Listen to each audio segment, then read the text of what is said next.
Present yourself. Welcome to my YouTube channel. I am Carlo Levi Minzi. I am a concert pianist. Live in Italy, not far from Milan, Italy. And I am also former professor at the Milan Conservatory of Music, and now a full-time freelance pianist. I will use this live stream to introduce myself and my work. I'm now talking to you from my studio where I live and practice. Since this channel has subscribers coming from wherever in the world, most of the broadcasting will be in English. And this is a way to invite my Italian friends to learn this language. In Italy, English is not quite often spoken, and some of my friends don't speak English, and this is bad. Now I'm trying to introduce myself in this first live broadcast. As I said, I'm a concert pianist. I studied in different countries in the world. After my graduation at the Milan Conservatory, I won a scholarship thanks to my good grades.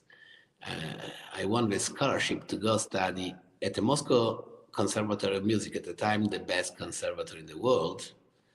And I have studied with a genius by name Vladimir Nathanson, a very well-known teacher, belonging to the old school. So I have been lucky because I had a real chance to learn the Russian tradition, the Russian piano school tradition, in the best way with some of the old masters.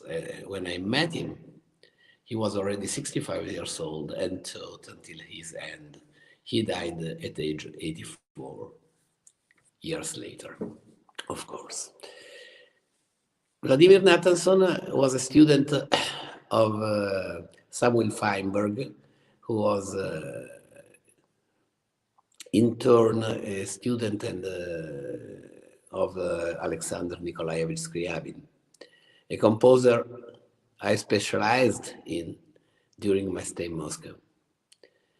Not only that, Nathanson fixed my piano technique, which was quite poor because of the poor studies at the Milan Conservatory. Unfortunately, Italy is not the right place where to study music, in spite of what many people think. Later, I had the chance to study with Paul Baumgartner, a very important person, a VIP of the Middle European tradition. Paul Baumgartner was a student of Walter Braunfels. Braunfels was in turn a student of Theodor Leschetizky, who was in turn a student of Czerny, who was in turn a student of Beethoven. So I was linked to the real German tradition, and I had a chance in this case to learn everything about the Middle European tradition, where I could specialize also in this repertoire: Mozart, Beethoven, Schubert, Schumann, Brahms. I strengthened these studies with another big possibility, thanks to another scholarship, to study in the US, in Philadelphia at the Curtis Institute of Music, under the guidance of a very important teacher, another VIP of music. This VIP was a Polish pianist whom I met with when he was already 85 years old. And this man, this unbelievable man, succeeded in turning 100. He died at age 101. And this man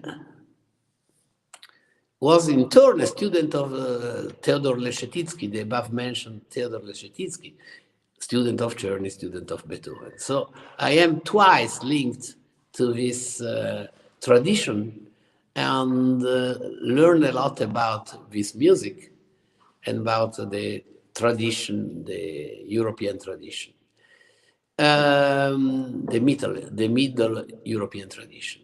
Michel Warshawski and Paul Baumgartner were close friends, by the way, and I went to study with him when Baumgartner prematurely died.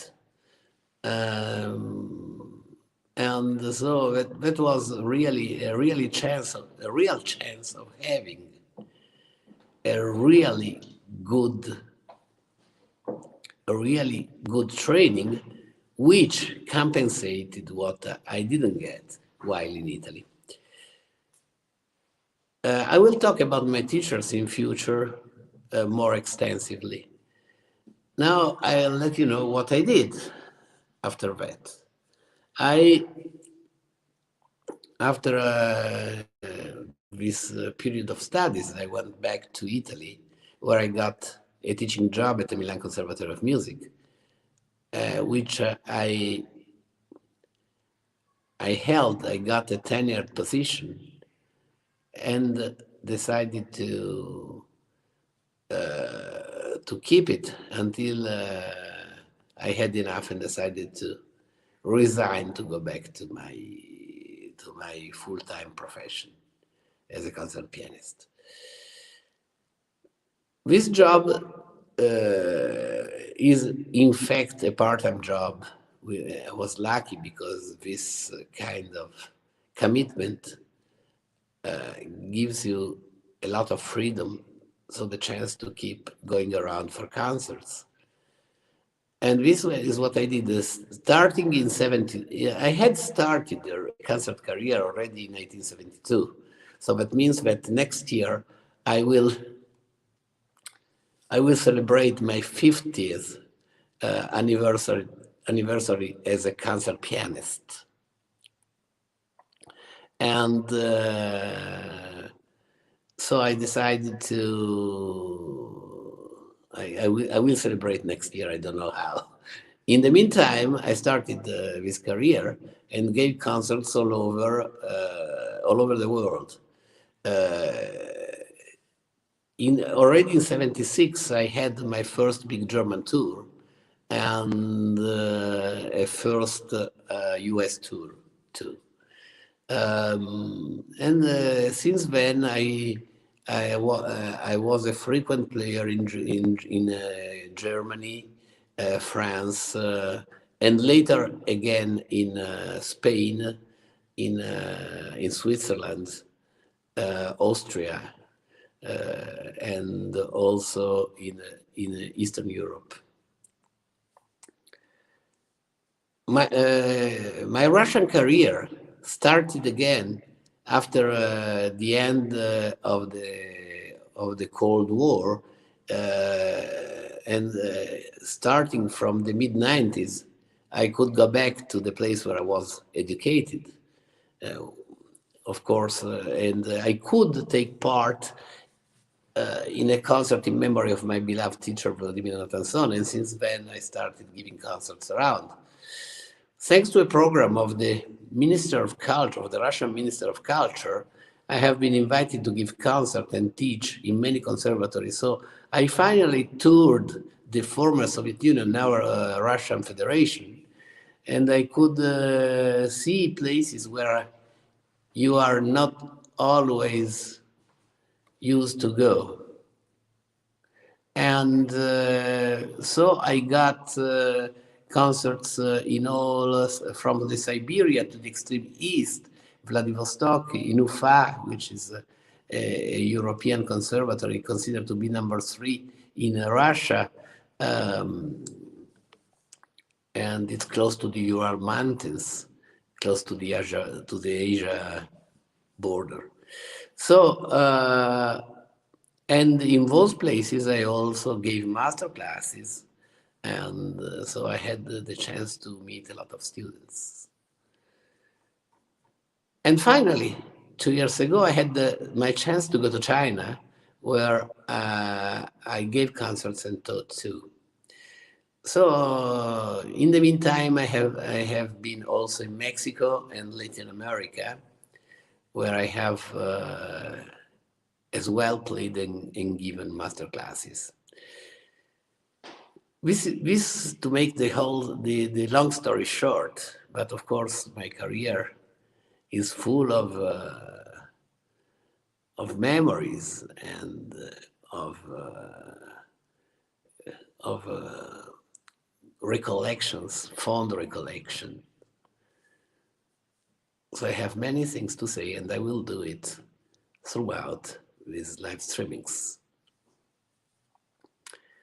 Not only that, of course, I have taught, and I have many students around who are now, in turn, are teaching in many conservatories around this country.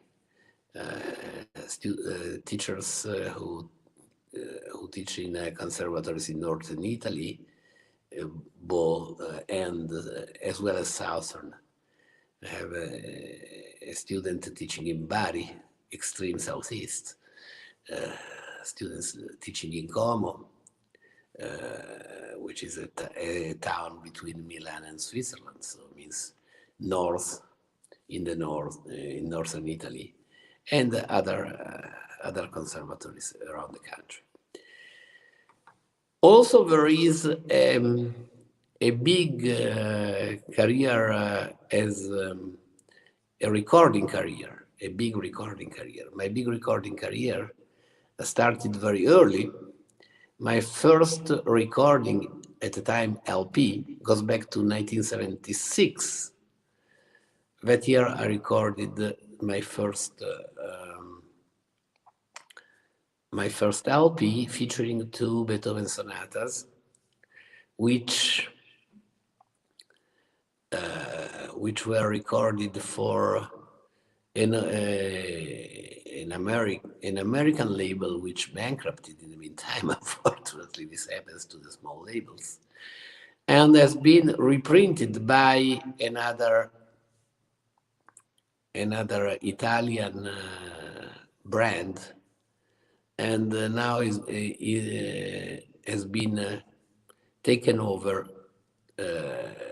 and you can find this recording on the digital platforms, where such as Spotify, Deezer, Apple Music, etc., etc. Also TikTok in China, where TikTok in China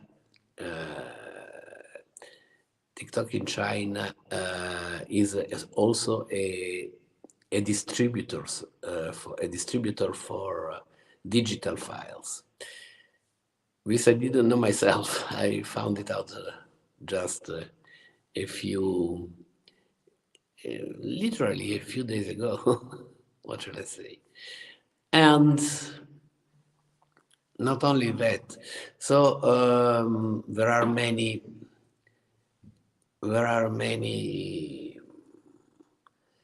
many recordings of mine now, both in the second LP has been cut for the same obscure American label in 1980.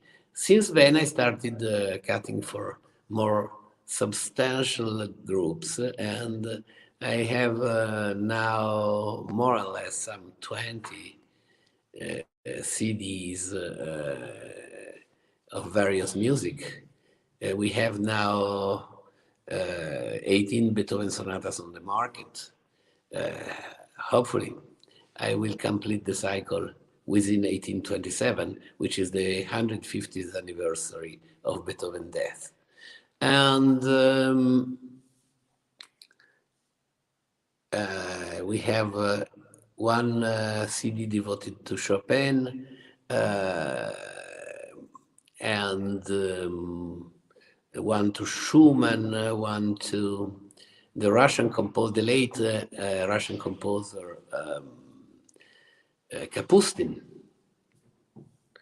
and who is now very famous. And Nikolai Kapustin is the name of this man. And this Nikolai Kapustin uh,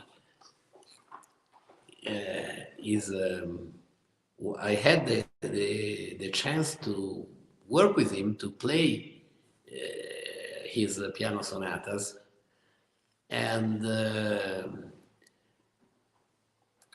to play his piano sonatas for him. So in some way, his music has been supervised by the composer himself. I have recorded the Russian repertoire like Mussorgsky picture at an exhibition. I have,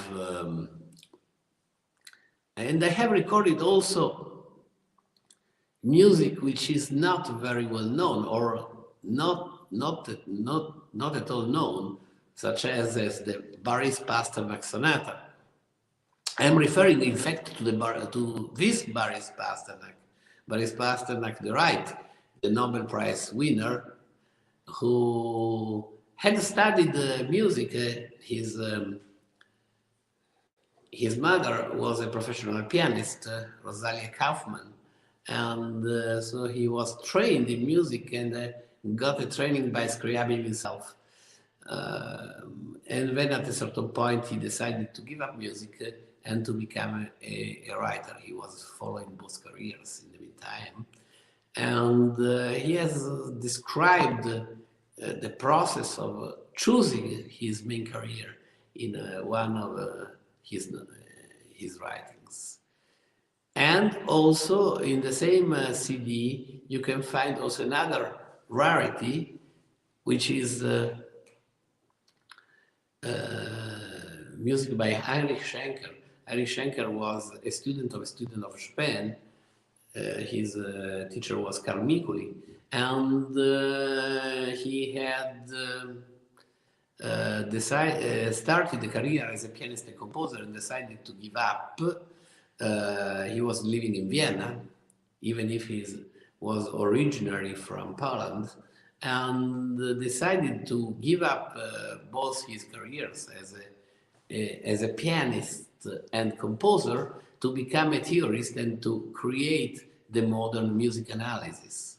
This is very important because he was a contemporary of Sigmund Freud, and as Freud started the psychoanalysis, he started the music analysis as we conceive it now. And he has had written fantastic music, so I had the chance to play this music thanks to my collaboration with some Schenkerians group in the state, this contact I had made at the time of my studies in the United States. I have consistently played in the United States. I have also taught in some place like the Oberlin College and others in Mexico at the Jalapa University, Universidad Veracruzana, etc., etc. So just to give you a tip of my career, an overall tip, when we will, in the next live streamings, we'll start exploring this, my world. If somebody didn't subscribe yet, please do it. Subscribe to my YouTube channel, Carlo Levi Minzi, and so you can get all the news and know when I am supposed to be live streaming. What else? In my concert life, I had the chance to meet very important people, other VIPs. Most important of them is the late Norbert Breinin. Norbert Breinin was the leader of the world famous Amadeus Quartet, probably.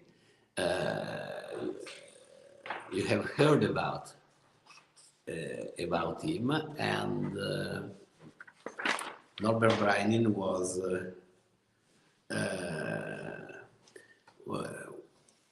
was was the leader of the Amadeus Quartet, I was saying, and he was a great violinist in the Middle European tradition. He had studied with a very famous violinist by name Carl Flesch. He was a Viennese, but had emigrated to London to study with Carl Flesch, and eventually settled there. And the Amadeus Quartet was formed with two more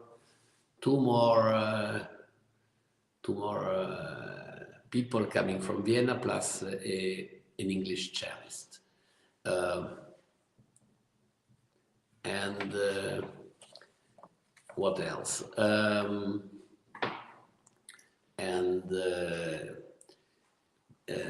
Other people. So he started the career. He had started the career as a soloist, but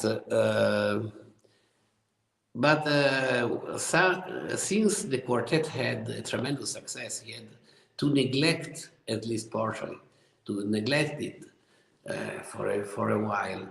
The quartet had been set up in 1947. In 1980, one of the members, the second violinist, Sigmund Nissel, had a heart attack, so doctors forced him to play 30 only concerts per year. So the other members started to give 30 concerts as a quartet, and more concerts in different ensembles. In 1987, I met him in the house of a common friend, and this common friend had invited us to dinner because he thought that we could have played together well. In fact, we improvised a house concert there.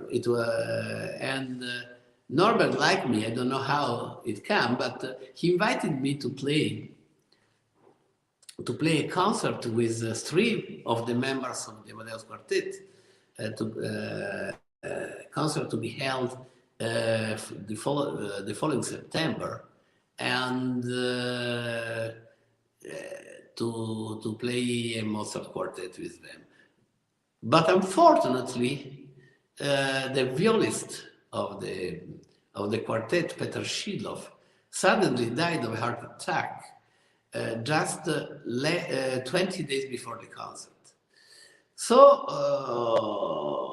Norbert Bryden decided to play the concert as a duo with me, and this was the beginning of a very fortunate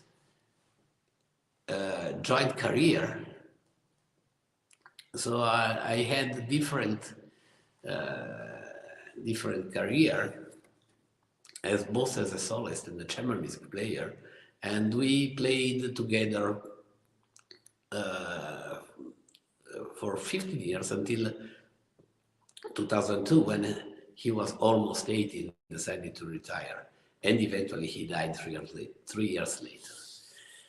Norbert Bryden was, in a certain extent, my other teacher. We will talk about him more, since you will find in the YouTube channel 3 videos of ours, which came out from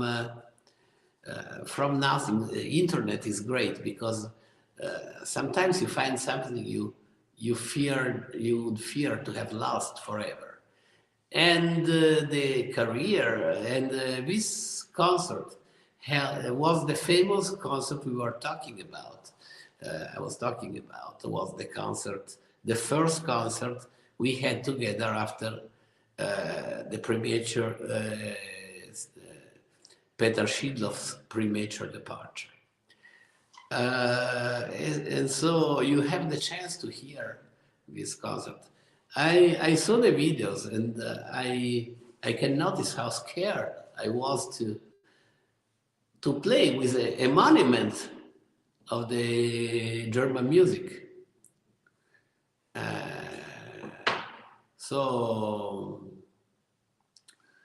And so this is what I had. So we played together, and sometimes we had concerts also uh,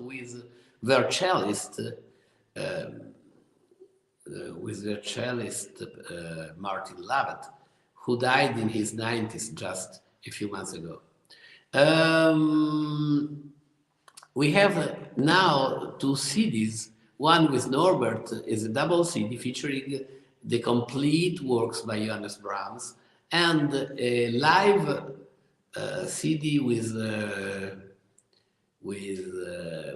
also Martin Lavette, taken in Italy in in the mid 90s.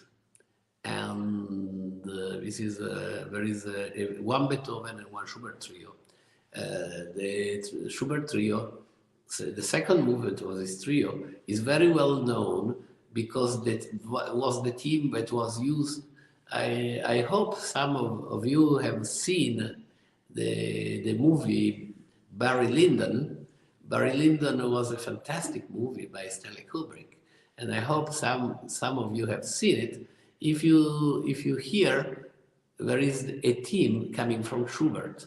That day, Martin Lavette was in a fantastic shape and played this theme as nobody else in the world. I have never seen anything like this in my life. I'm not saying that because I was part of the ensemble. It was really remarkable. Everybody said that. And this is really something. Was another part of my story. And I am proud to have been part of this tradition of this world.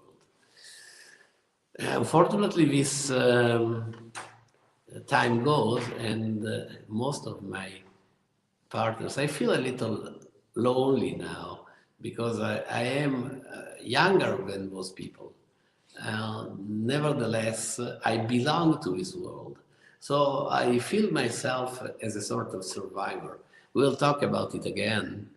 I feel as a survivor of in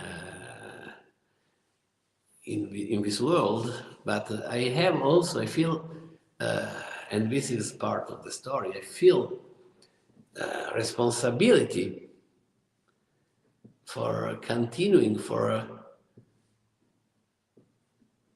continuing this tradition I was trained in, a tradition which is not now what usually here in concert halls. Story of music is going in a different way, and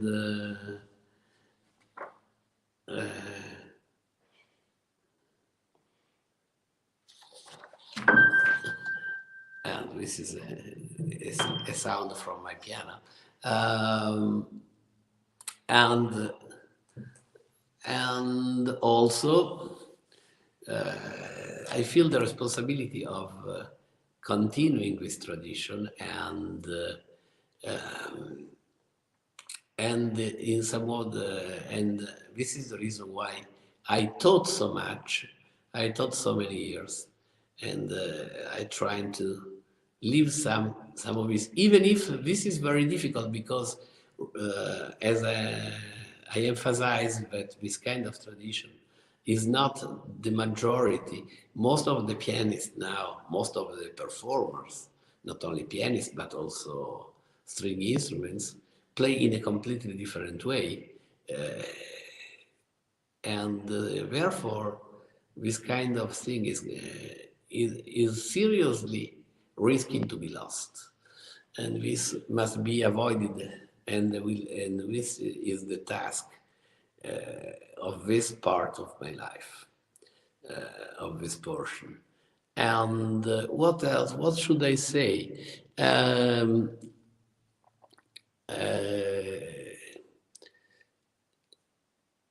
There are so many things to say, actually, and I don't know where to start from. And what about? As a pianist, I practice every day, almost every day. And I spent time also playing exercise to keep my hands in shape, and also I keep trying to enlarge my repertoire. I am this time I am practicing Liszt. The reason why is because this year, 2021, is the anniversary of the death of Italian poet Dante Alighieri, the author of the famous comedy. Dante Alighieri was a poet, he died in 1321, so 700 years ago. And Liszt, who was a reader of Dante's poetry, wrote a fantasy, he called fantasy quasi sonata, almost a sonata, which is subtitled. The subtitle for this is Après une lecture de Dante, after a Dante's reading. So is inspired by his poetry. In the same group of composition is called The Years of Pilgrimage in Italy. Is the second book of this cycle. There are even pieces inspired by another two others Italian poets. One is Francesco Petrarca, and the other is Salvatore Rosa, who was also a musician and wrote a song with his own words, a sort of Bob Dylan of his time, so to speak. And what else? So I am practicing this music, hoping to perform, even if times are not good. There are in Italy there are restrictions, and because of COVID, we are not allowed to give concerts. All theaters have been shut down, and there is not a real general lockdown, but most of it is lockdown. Students are studying from home using computers. They call it distance e-learning. And what else? And therefore, and this is, I am using this time to enrich my YouTube channel and to prepare new files to be distributed. I have a lot of files here.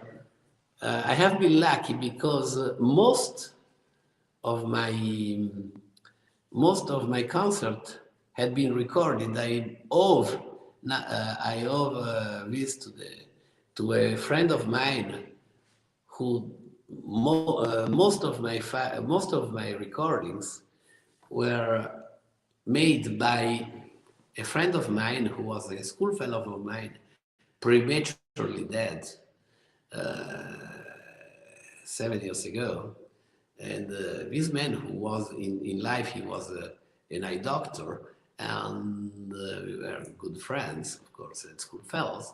And he, as many doctors, he was fond of music and used to follow me and record my concerts. And now I have a lot of files which I am now digitalizing and putting on the platforms through my online distributor who is based in Rome. We will talk about it, about this business, and also now I have started this YouTube channel, and I beg all people who didn't subscribe yet to subscribe my YouTube channel, Carlo Levi Minzi, and I must also thank the Akavi TV channel which is supporting me, and and somebody who is now somebody who is writing. I try to read. My eyes are not that great. Jane Fumi, Jane Fumi, and of course I must thank my wife Maricel, whom I live here. Ah, her nickname is Bella. And forgot to say that I have a family, of course. I have a wife and two kids who live with me. And as I said, we live in a small villa out of town, 30 kilometers south of Milan. And and this is a place I wanted to buy to be able to practice in peace. This is another problem for a pianist. I I have lived in Milan most of my time, most of my life, and I have taught in the Milan Conservatory, as I told you. And of course, while living in town, I was living in an apartment, and this is and this has become a major problem because neighbors are not friendly, and they don't help at all, and they try to disturb work, and they don't love music. They don't. Most of them, not all, but most of them don't love music and try to prevent a musician from playing. I don't know how many colleagues of mine have been sued, brought to court for doing nothing but practicing the piano, which is really. Thank you, Genevieve, for liking this broadcast. And what else? Not only, um, and this is another problem. So when I saved money enough to do this, I bought this villa in order to prevent people from bothering me while working. Here I can practice night and day. Of course, I don't do that. I am a human being, and as everybody, sometimes I eat, sleep, whatever.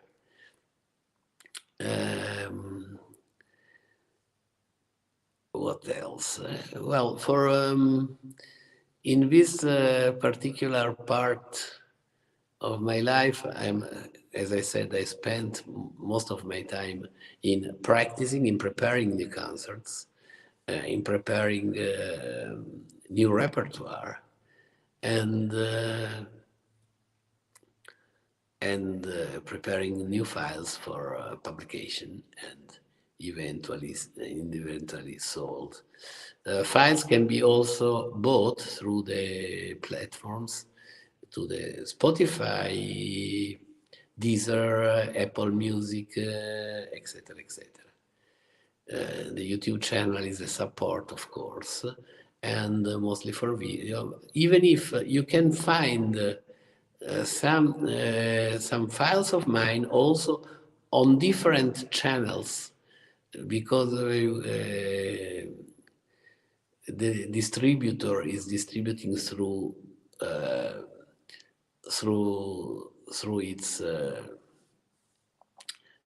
its channels.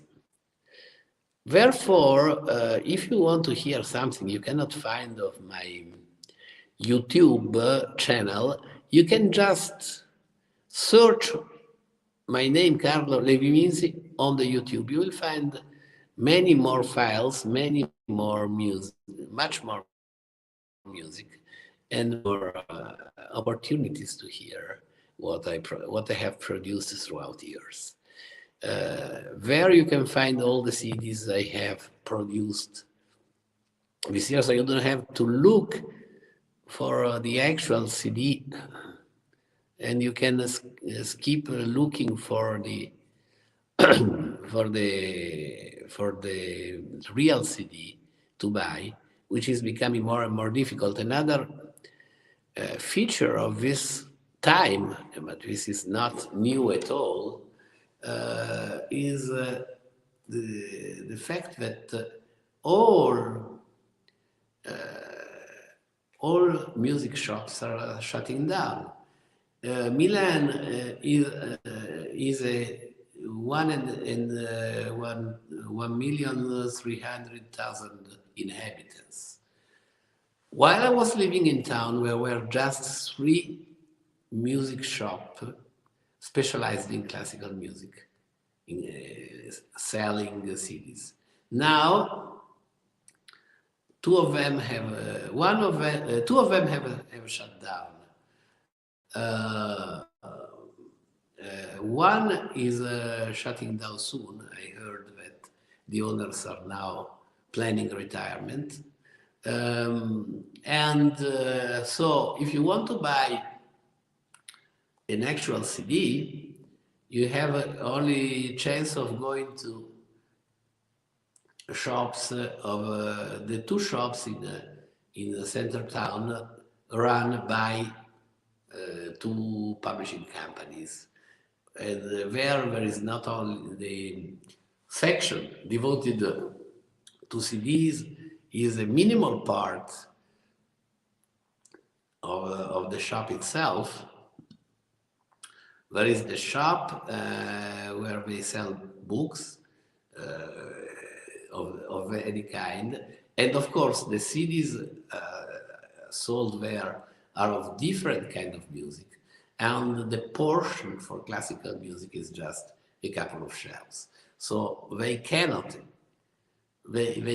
keep everything. They can order, of course, but they cannot keep everything and tend to keep just the products of major labels, which not necessarily produce the best, as ever. If you go to buy any good product, you must find a craftsman. You don't go to the big industry. But this is something you already know. I shouldn't say that to you. What else? We have talked about many things, and starting from next time, I will choose a topic, and I will talk about it more extensively, in order to allow you to have an overall idea of what I'm doing and what the musical field, because this is not only something concerning my own activity, but it's the life of classical music, which is not quite common to hear, especially in a live stream from the YouTube channel. I fear that I'm not able to keep going, and we call it for the day. And therefore, I would like to thank everybody who attended this channel. Please spread the voice, and please subscribe to Carlo Levi Minzi, this YouTube channel, and look for Carlo Levi Minzi on the YouTube in general, and listen to my music. If you have any question, feel free to write, and I will do my best to answer. So you may give me some tips for arguments to be developed during my live streamings. Thank you, everybody, and looking forward to next time. Bye.